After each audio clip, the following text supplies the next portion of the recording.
Okay, let's do this. Here is our 9th video out of our 10-part series.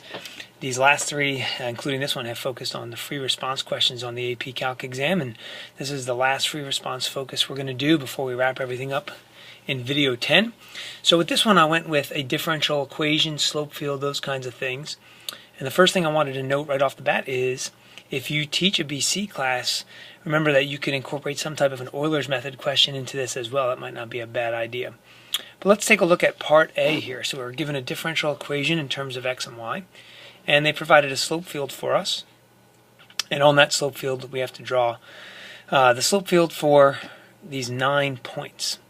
And so we just want to, tell students, exactly what to look for. For me personally, I'm always just giving them the idea of, making sure we do our work out here, making sure we pick up on patterns. Like, for instance, in this particular case, we want to know that, the fact that x is being multiplied times a quantity means every time x is 0, right, we're going to have a horizontal slope. So that takes care of these 3 right here, right?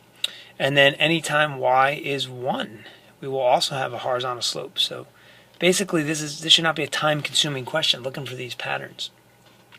And then obviously they can do some work on the last 4 points. But what should happen is these bottom 2 here will give us a slope of about 1. And these top 2 over here will give us a slope of -1. Okay, let's take a look at part B. So part B says it's drawn at 9 points, but the slope field is defined at every point in the plane.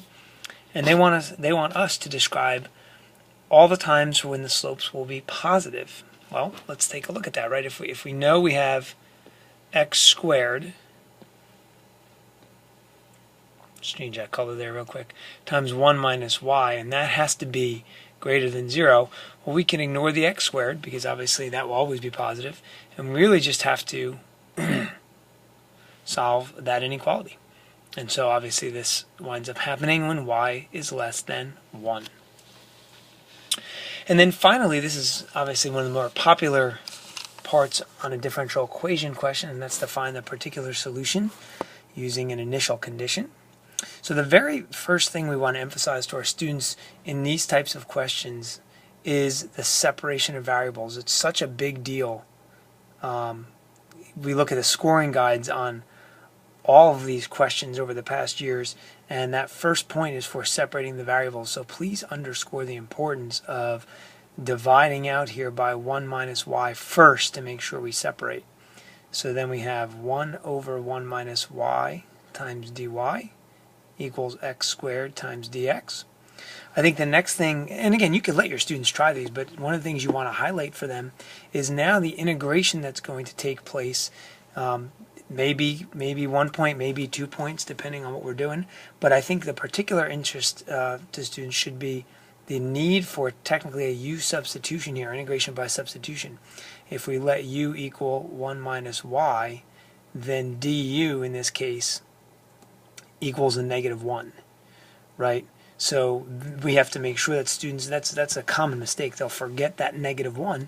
They'll understand it's an ln function, but they'll forget that -1. So we want them to get to here, right? Equals, and of course we integrate on the right side. And then that should get us to here, and I'm a big fan of using this common notation where we put c out in front. I just like it a little better personally. I show my students both. We talk about y during the year.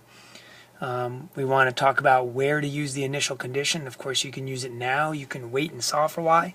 I think sometimes the earlier the better.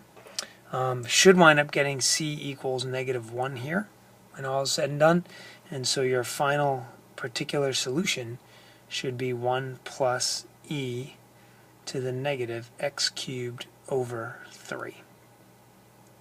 So there you go, 3 free response questions to focus on, hopefully hitting on different things, very important things, I think. Stay tuned for video number 10, which will kind of talk about wrapping it up and really treating the exam as game day and different things you could do to really get your class motivated in those last couple hours. Until next time, you can find more resources at BeBetterTeachBetter.com.